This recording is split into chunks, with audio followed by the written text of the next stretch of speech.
I walked into the living room thinking it would be just another quiet afternoon. But the moment I heard Mom laughing softly, I slowed down. She never laughed like that with me. I stepped closer and saw her handing Adrian a brand new phone, the exact model I had been asking for since summer. His eyes lit up like he had just won something huge. Mine almost shut on their own. "Seriously?" I said, trying to keep my voice steady. "You bought him that?"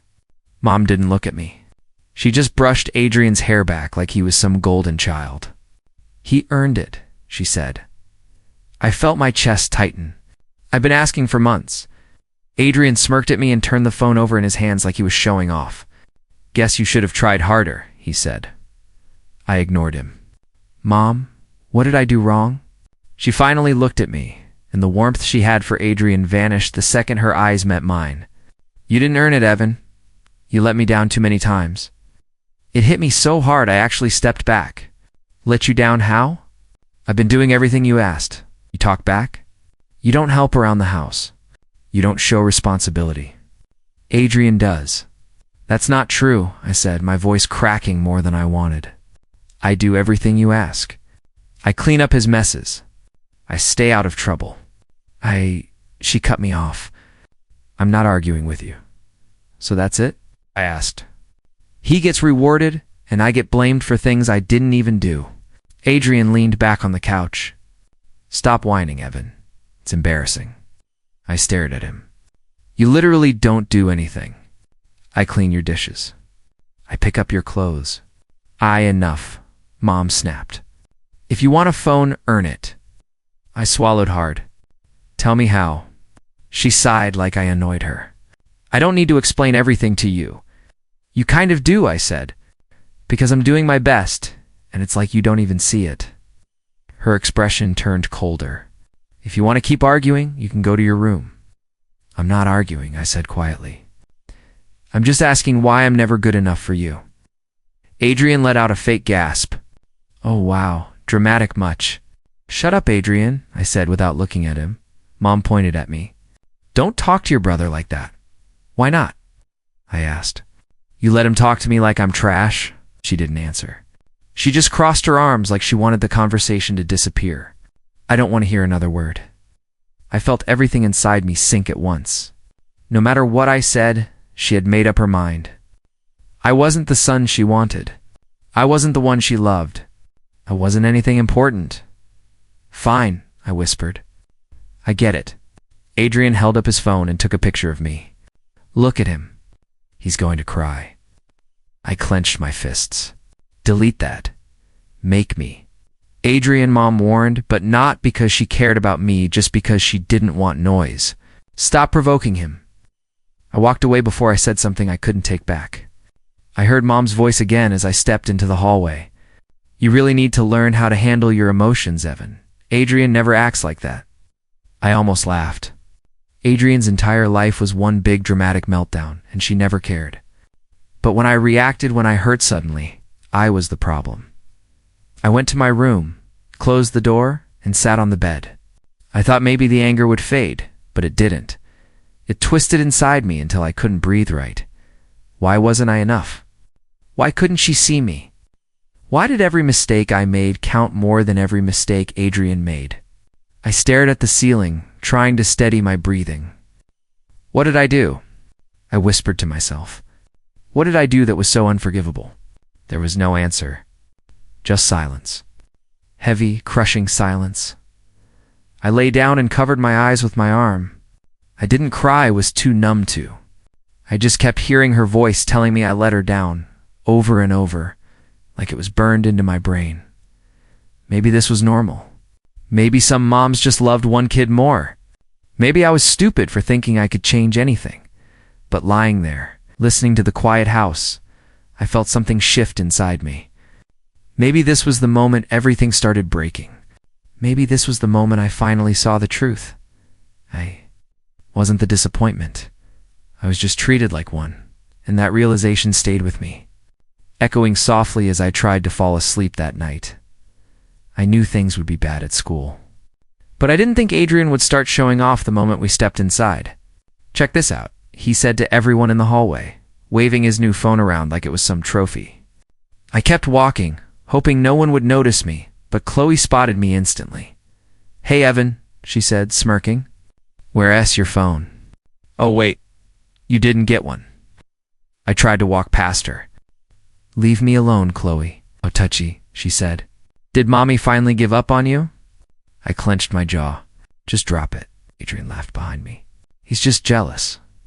Mom said he didn't earn anything. That line hit harder in public than it did at home. I turned around and glared. "Can you not talk about me like I'm not here?" Chloe giggled. "Why? It's fun."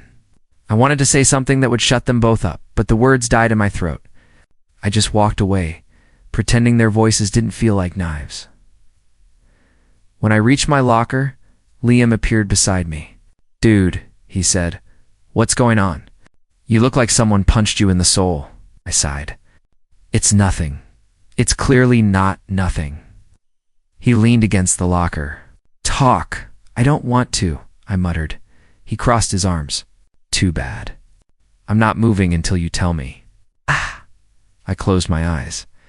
Mom bought Adrian a phone, so. "You been wanting one too? Did you get the same one?" I shook my head. "No," she said, "I didn't earn it." Liam's face changed instantly. "What? Why would she say that?" "I don't know," I said. "Maybe she's right." "Evan, shut up. You work harder than both of us combined." I laughed weakly. "Apparently not. Dude, don't let her mess with your head. It's a little late for that." Liam stared at me, and for a moment I thought he might actually yell. "You're not the problem.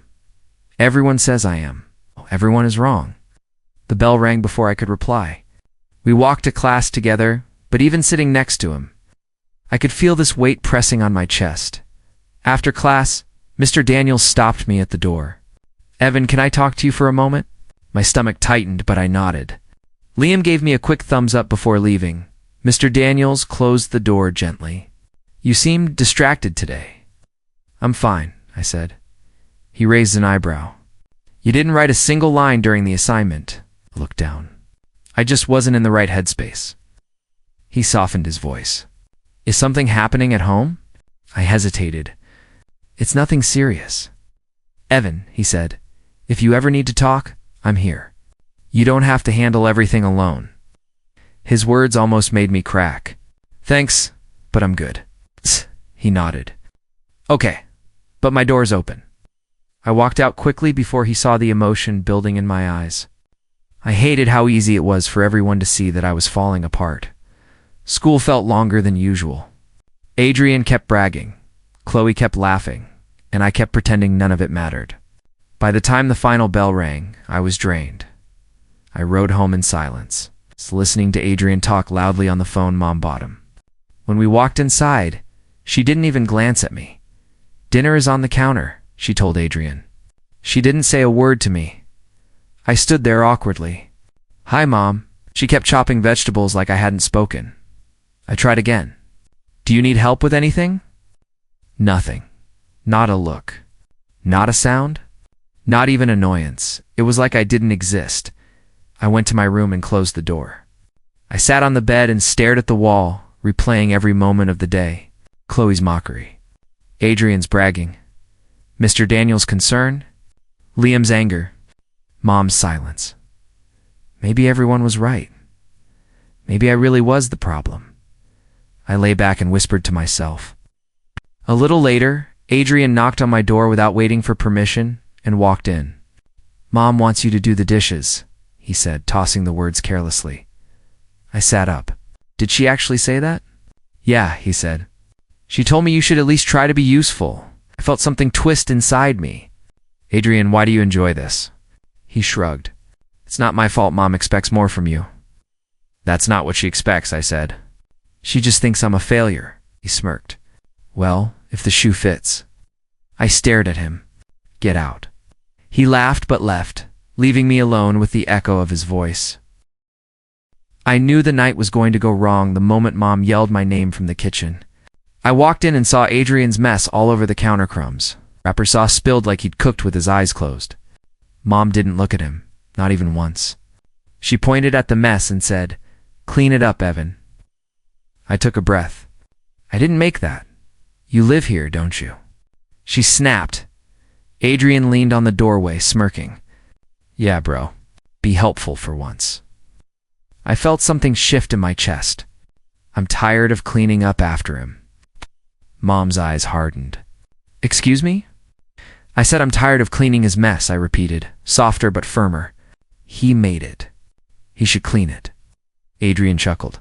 Wow, someone's brave tonight. Hey. I ignored him and looked at her. Why is it always me? Her voice rose. Because you never help unless I force you. That's not true. It is true. She stepped closer. All you do is hide in your room and act like you have the hardest life in the world. I swallowed the lump in my throat. I help you, just never see it. Mom crossed her arms. So you're saying I'm lying? No. I'm saying I'm tired, I said. I'm tired of being blamed for everything. I'm tired of feeling like nothing I do is ever good enough. Adrian whistled softly. Drama. Mom turned on him. Go upstairs, he shrugged. Sure, but he's the one with the attitude. I wanted him gone, and when he finally disappeared, I felt a second of relief right before Mom's voice cut into me again. I don't like your tone. Evan, I'm not trying to disrespect you. Then why are you talking back? I'm trying to explain how I feel. No, you're arguing. I'm not. You are. She shouted. My chest tightened. Mom, I didn't do anything wrong. I just don't want to clean something I didn't make. She threw her hand toward the counter. It's a simple task, and you can't even do that. This is why you don't deserve anything. You give me nothing but stress. The words hit me harder than I expected. I give you stress. You do, she said. You're always quiet, always distant, always acting like the world owes you sympathy. I lowered my voice. I'm trying. Well, try harder. Something inside me cracked right there. I'm doing the best I can. Mom stared at me for a long second, then walked past me into the living room. I'm done with this. And if you can't do something as small as cleanup, then you don't need a phone at all. What? She reached for the side table, grabbed my old phone, and held it up. You don't appreciate anything. Mom, please. She didn't even let me finish. If you want to act like you're grown, then live without this. I stepped toward her. Please don't take it. But she turned away and put the phone in her pocket. Go to your room. I stared at the empty space where my phone had been. I felt hollow, like she'd just taken a part of me I couldn't get back. I didn't deserve that, I whispered. What was that? She said sharply. Nothing, I murmured. That's what I thought. I walked upstairs slowly, my legs shaking. When I reached my room, I closed the door and leaned against it. The silence felt heavy, like it was pressing down on my lungs. I couldn't breathe right. I couldn't think. I sat on my bed and buried my face in my hands. Why am I always the problem? I whispered to no one. Why am I never enough? I thought I could hold it together, but the moment I lay back on my pillow, the tears came fast, hot, unstoppable. My breath hitched, and I turned my face away like someone could see me. But no one cared enough to look. I thought about every time I tried to be good. Every time I tried to avoid fights. Every time I stayed quiet because I didn't want to cause trouble. None of it mattered. Nothing ever changed. I felt something break inside me. A small piece I'd been holding together for years without even knowing it. I'm so tired, I whispered into the dark. I don't know what I did wrong. I curled up, pulling my blanket over my head like it could protect me from everything outside. My chest ached. My eyes burned. I felt like I was shrinking, disappearing, becoming less human and more shadow. I kept hearing her voice in my head. You give me nothing but stress. You don't deserve anything. And I believed her for the first time. I actually believed her. I wiped my face, but the tears kept falling. I didn't know who I was anymore. I didn't know who I was supposed to be. I just knew I wasn't whatever she wanted. I'm trying, I whispered again. Why isn't it enough? But the room stayed quiet, and no answer came. Only the sound of my own breathing. Breaking over and over like I was shattering from the inside out. I stayed still, listening to the house creak and settle around me, wondering if anyone would ever care enough to hear me or notice the quiet breaking inside. Tonight. Maya found me sitting alone at lunch, and she sat down without asking first. "You look tired," she said gently. "Are you okay today?" I tried brushing it off, but my voice cracked when I said, "I'm fine." She leaned in and whispered, "You don't sound fine, Evan. So talk to me honestly." I stared at my hands before saying, "Everything at home feels like it's falling apart again." Maya's eyebrows pulled together, and she said, "Then don't carry it alone, okay?" I sighed and whispered, "I don't know how to do anything else anymore." She placed her hand over mine and said, "Start by trusting someone who wants to listen." Oh. I swallowed and said, "I'm scared of sounding dramatic or stupid." Maya shook her head and said, "Pain isn't stupid, and neither are you. So stop thinking that way." I nodded slowly and said, "I'll try. But it feels impossible most days." She gave a sad smile and said, "Impossible things become possible when someone stands beside you." When lunch ended, I walked to class feeling strange, like someone had lifted a heavy stone off my chest. Mr. Daniels stopped me after the bell and said, "Evan, can we talk privately for a moment?" I froze a little and said, "Did I do something wrong?" He shook his head and said, "Your grades dropped suddenly, and I'm worried about you." I rubbed the back of my neck and said, "Things at home are complicated right now." He nodded slowly before saying, "Complicated doesn't mean hopeless. So let me know if you need help," whispered. "I don't want to be a burden to anyone." He looked disappointed and said, "You're not a burden. You're a student I care about." Something in my chest tightened as I said, "I don't really hear that kind of thing at home." He frowned and said, "Then you'll hear it here when you need to."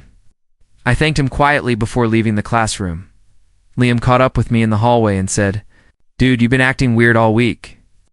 I groaned and said, "Please not you too. I'm tired of talking." He crossed his arms and said, "Too bad. Because I'm not leaving until you actually say something." Rolled my eyes and said, "Why can't anyone just let me be miserable in peace?" Liam laughed and said, "Because that's not how friends work, idiot." I sighed and said, "Fine, I'm just dealing with stuff at home again." Liam's smile faded as he said, "What did they do this time?" I hesitated before mumbling, "Mom took my phone and yelled at me again last night." He shook his head and said, "Man, I'm sorry. That sounds awful." I shrugged and said, "It feels normal now," which is probably the worst part. He put his hand on my shoulder and said, "If you ever need somewhere to go, my place is always open." I said, "Thanks. But I don't want to be a problem." Liam rolled his eyes again and said, "You're not a problem. You're my friend." For a moment, I felt almost okay, like maybe I wasn't completely alone after all. That feeling shattered the second I walked into the hallway near the cafeteria doors and heard laughter echoing around the corner. Adrian was standing in the middle of a crowd with his new phone raised proudly in his hand. I immediately felt dread crawl up my spine as I said, "What are you doing, Adrian?" He smirked at me and said, "Relax, I'm just showing everyone something funny." I stepped closer and said, "Give me the phone right now." Adrian hit play and said, "Too late. They already love it." The video showed me crying in my room from 2 nights ago, recorded through the cracked door he never should have opened. Gasps and laughter filled the hallway while someone behind me whispered, "Wow, he really lost it." I felt myself shrinking as I said, "Turn it off, Adrian, please." He laughed and said, "Why? It's the most emotion you've shown in years." My face burned as I whispered, "Stop humiliating me." Adrian shrugged and said, "If you didn't want anyone to see it, maybe don't cry like a baby." I pushed past him and said, "Enough. Give me the phone." He pulled it away and said, "Back off. You look pathetic already." People laughed again, and something inside me just shut down. Liam rushed in and yelled, "Delete the video right now, man." Adrian said, "Or what? He's too weak to fight his own battles anyway." Maya stepped toward him and said, "What you're doing is disgusting." Adrian shrugged and said, "Whatever, he deserves it." I ran before I could hear anything else, my legs moving on pure instinct. My breath hitched as I slammed the bathroom door behind me and said, "Why can't he just leave me alone?" Jacob walked in and said, "Evan, are you okay?" I shook my head quickly and said, "Please don't pretend you care." He held up his hands and said, "I'm not pretending. I just saw the video." I snapped then. "You saw enough. So please, get out." Jacob hesitated before walking away. Someone knocked, and a soft voice said, "Evan, this is Ms. Rivera, the school counselor." I panicked and said, "I don't want to talk right now." She replied gently, "I just want to check on you, that's all." My throat felt tight as I said, "Please leave me alone." She said, "I'll respect that, but my door is always open."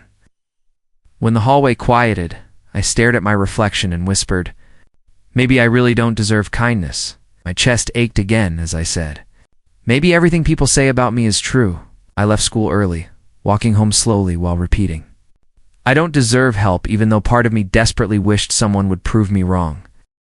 I was walking past Mom's room that evening when I heard her voice through the cracked door. I didn't mean to listen, but the tone in her voice made me stop. She sounded frustrated, tired, disappointed. I leaned in a little, just enough to hear her say, "I don't know what to do with Evan anymore, Bethany. He's just such a disappointment." My heart dropped instantly. I pressed my hand against the wall to steady myself. Aunt Bethany said something I couldn't catch, and Mom sighed loudly. "No, you don't get it.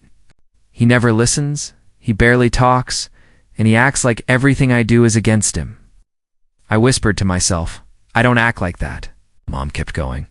"Sometimes I wish he were more like Adrian. At least Adrian tries." I covered my mouth to stop a sound from slipping out. My chest tightened so hard it felt like I couldn't breathe. My eyes were already burning, tears pushing through faster than I could blink them away. Aunt Bethany's voice grew sharper. "You can't compare them like that, Melissa. It's not fair to him," Mom snapped. "Don't tell me what's fair in my own house." I shut my eyes as the words cut straight through me.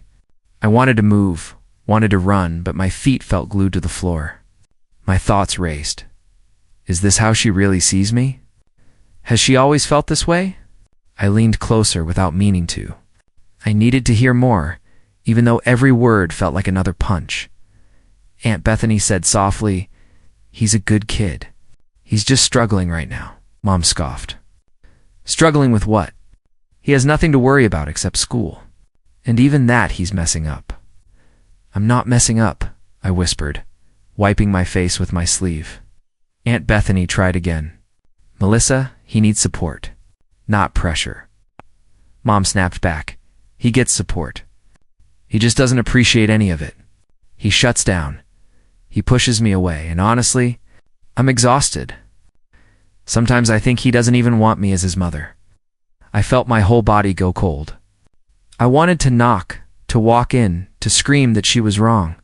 But part of me was terrified she actually meant every word. I took one step back, then another. The hallway spun slightly as I whispered, "She really thinks that." Aunt Bethany exhaled loudly. "Melissa, you're being harsh." "Being honest," Mom said. "Evan is the reason this house feels so heavy."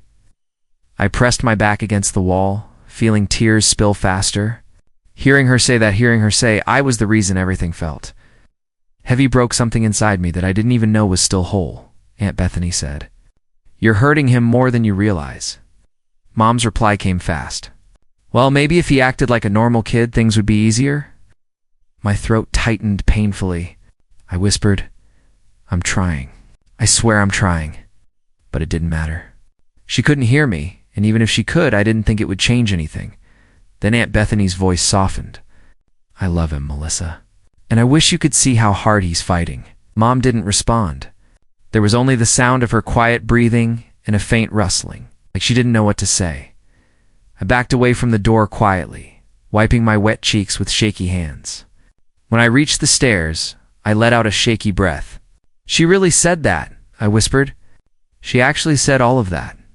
I walked to my room in a daze and closed the door, leaning against it as fresh tears streamed down my face. I didn't even try to stop them this time. They fell freely, soaking my hands as I whispered, "I'm never enough for her. No matter what I do." My phone buzzed on my bed. I picked it up with trembling hands. It was a text from Aunt Bethany. "Aunt Bethany, "Hey, sweetheart. Just wanted to say I'm proud of you." I stared at the screen, confused, overwhelmed, shaking. I typed back slowly, "Me. Why? I'm not doing anything right." Her response came almost instantly. "Aunt Bethany, you're trying, and that matters more than anything." "I see you, Evan." I covered my face with my hand as another wave of tears hit me. I texted, "Me? Mom doesn't see me at all, Aunt Bethany. I know. But that's not your fault. You're not the problem." No one had ever said anything like that to me. Not in a way that felt real. I felt something loosen inside my chest, pain mixed with relief, confusion mixed with warmth. I typed slowly, "Me, why does she hate me so much?" A few seconds passed before her reply came. "Aunt Bethany, she doesn't hate you. She's overwhelmed, and she's taking it out on you." "That isn't okay, but it isn't your fault," I whispered. "Then why does it still hurt like she hates me?" My phone buzzed again. "Aunt Bethany, you deserve kindness, Evan. You deserve love that doesn't compare you to anyone. I'm here, always." I sat down on the edge of my bed, breathing slowly, painfully. "She's the only one in my family who sees me," I whispered to myself. Everything felt clearer now, like a light had been turned on inside me. The truth hurt more than anything, but it also made everything make sense. Mom had already chosen the child she wanted, and it wasn't me. I lay back on my pillow and stared at the ceiling. "Something has to change," I whispered. "Because staying like this, it's destroying me." My own voice echoed in my head. Something has to change. And for the first time, I believed it. I woke up the next morning with a decision already burning in my chest. I didn't want to keep begging for something that was never going to exist. When I looked at myself in the mirror, I whispered, "I'm done chasing her." Hearing my own voice say it made something settle inside me. At school, Maya noticed the way I walked into class. "You look different," she said, nudging my arm. "Different how?" I asked. "Like you finally slept. Or finally stopped caring about something that was hurting you." I let out a breath. "I think I did." She smiled softly. "Good. You deserve better than whatever's been dragging you down." "I'm trying," I said. "I really am." "Well, keep trying." "I'm not going anywhere," she replied. Her words stayed with me through the morning. During math, Daniels paused at my desk. "Evan, can I talk to you after class?" "Sure," I said, already worried I'd messed up again, when the bell rang. He closed the door behind the last student and turned to me. "I've been looking at your recent assignments," he said. I braced myself. "Yeah, they were pretty rough before. They're improving," he said. Rapidly. I blinked. "Really?" "And I want you to lead the group project next week." My stomach flipped. "Me? Why?" "Because you're capable," he said simply. "More capable than you think." I swallowed hard. "Okay, I'll try." "I'm not asking you to be perfect," he said. "I'm asking you to step up." "I will," I said. "I won't waste the chance." "I know," he replied. Walking out of the room, I felt almost lighter. At lunch, Adrian cut in front of me in line. Normally, I would have stepped back, let him push me around like always. "But not today, Move," he said. "No," I said calmly. He turned, confused. "What?" I said no, I repeated. He stared at me like I'd spoken another language. "You trying something?" "I'm just not doing whatever you say anymore." A couple of people looked over. Adrian's jaw tightened. "You think you're tough now?" "No," I said. "I'm just done." "Whatever," he muttered, stepping aside but glaring at me the whole time. My hands shook, but not from fear, something else. Strength, maybe. I sat with Maya afterward. She raised an eyebrow. "Did you seriously just tell him no?" "Yeah," I said. "First time." "I'm proud of you," she whispered. Those words hit harder than I expected. After school, I walked home slowly, thinking about how small choices could feel huge. When I stepped inside, Mom was on the couch scrolling through her phone. "You're late," she said without looking up. "I stayed for a meeting," I said. "With who? Mr. Daniels?" She finally looked at me. "Why?" He wants me to lead a project. Her expression faltered. You. Yeah. She let out a short sigh. Well, don't mess it up. I didn't flinch this time. Okay. I started toward the stairs, but she spoke again. And take out the trash. I will, I said. Now I'll do it after I finish my homework? Right. She blinked. Excuse me? I said I'll do it after homework. You don't get to decide when. I'm not arguing, I said softly. I'm just not dropping everything every time you snap your fingers. Her mouth opened, then closed. She stared at me like I'd grown another head. Don't talk to me like that. I'm talking normally, I said. I'm just setting a line. A line. She repeated. Yes, her voice sharpened. Where is this attitude coming from? I'm tired, I said. That's all of what? Of feeling like nothing I do matters? I never said that. You didn't have to, I whispered. She looked away first. That alone shocked me. I went upstairs before she could reply. My hands were still trembling, but I wasn't scared. Not exactly. More like waking up. That evening, while doing homework, my phone buzzed. Maya again? You okay? Yeah, I texted back. Just trying to figure myself out. You're doing better than you think. I don't know about that. I do, she replied. And you can talk to me about anything. Thanks, I typed. Really? Just sent a heart emoji. It made my chest warm in a way I hadn't felt in a long time. I kept studying until Adrian barged into my room without knocking. Mom said you didn't take out the trash. I said I'd do it later, I replied. He scoffed. You're acting weird. Stop it. No. There you go again, he said. Thinking you can say no now? I can, I said. And I will. He narrowed his eyes. You're not the boss. I never wanted to be. Then stop pretending you're better than everyone. I'm not, I said. I'm just trying to be better than who I was. He didn't know how to respond. I saw it in the way his face tightened. For once, the silence between us wasn't mine. It was his. Whatever, he muttered before leaving. I exhaled slowly. It felt like the power in the room shifted, even if just a little. Later that night, Mom knocked lightly on my door. Evan. Yes. Dinner's ready. I'm coming, I said. She hesitated, and we'll talk later. Okay, I said. When she walked away, I realized something. She wasn't used to me having boundaries. She didn't have a map for this version of me. Neither did I, but I was learning.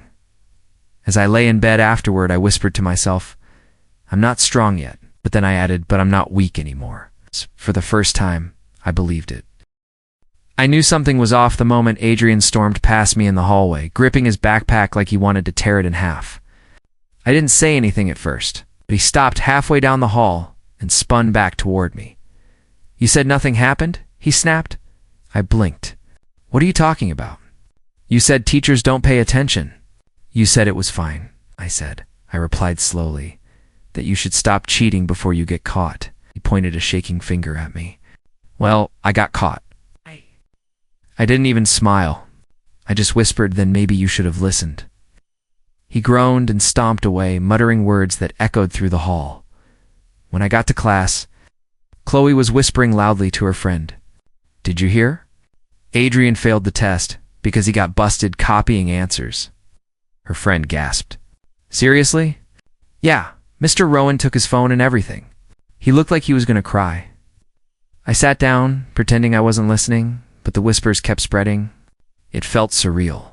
For once, the chaos in school wasn't about me. After class, Maya met me at my locker. Hey, you okay? Yeah, I said. Why? You're unusually quiet. I shrugged, just watching things crumble. She tilted her head. Adrian. Yeah, what happened? He cheated. He got caught. It's catching up to him. She nodded slowly. How do you feel? I don't know. She rested her hand on my arm. It's not your fault. I know, I said. But it's strange seeing him fall apart and not feeling anything. Before she could answer, someone bumped into my shoulder. Jacob. He glanced back. Sorry, Evan. It's fine, I said. He looked uncomfortable. I heard what Adrian did? Just saying. You don't deserve all the crap he gives you. Thanks, I said quietly. Yeah, anyway. Good luck with your project thing. I smiled faintly. Thanks. His words weren't huge, but they mattered more than he knew. At lunch, Ms. Ortega tapped my shoulder. Evan, can I see you for a moment? Sure. I followed her to her desk. I'm pleased to tell you that your project has been selected for the Creativity and Learning Award, she said. My heart jumped. Seriously? Seriously. You earned it, I swallowed, unsure how to react. Thank you. Really. We'll announce it tomorrow morning. I appreciate it, I said. Walking back to the table, Maya's eyes widened. What happened? I sat down slowly. I won an award. Her jaw dropped. Evan, that's amazing. I let out a shaky laugh. I don't even know how to feel right now. Feel proud, she said. Because you earned it. It was the first time I actually believed her. After school, when I got home, Mom was pacing the living room with Adrian sitting on the couch, arms crossed. What were you thinking? She demanded at him. Everyone cheats. He shot back. That doesn't make it right? You never yelled at Evan like this. She turned toward me. That's because she paused, realizing what she almost said. Because what? Adrian asked. Mom sighed heavily. Because I expected better from you. Adrian scoffed and threw himself back against the couch cushions. Mom looked at me then like she'd forgotten I existed. Did anything happen at school for you today? Yes, I said. Well, she asked impatiently. I won an award. She froze. You, what? A school award, I repeated. For my project? Oh, she cleared her throat. That's good. I nodded once and walked toward the stairs. That's all? Adrian called after her. He gets an award? And you barely react? She shot him a sharp look. Stop talking back. So you'll yell at me but not him? I don't yell at him because he doesn't give me reasons to. I climbed the stairs without saying a word. Their voices blurred behind me. Inside my room, I sat on the edge of my bed and let out a slow breath. I'd imagined this moment before my mom hearing something good about me. I'd imagined feeling warm, excited, hopeful, but instead all I felt was distance. Later she knocked on my door. Evan? Yes? I'm sorry if I seemed distracted earlier. It's fine, I said. I am proud, she added quietly. I didn't turn around.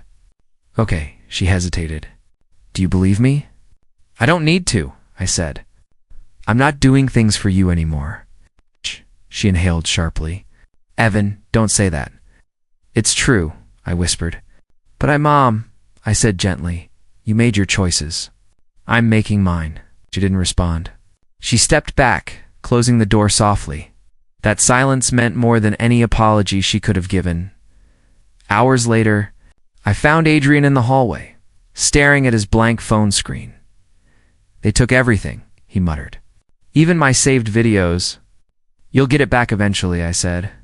He shook his head. They think I'm a liar now. Then be honest, I said. He shot me a glare. Easy for you to say. You're everyone's golden boy now. I'm not, I said. I'm just not who I used to be. But congrats, he snapped. I hope you enjoy it. I'm not enjoying anything, I said.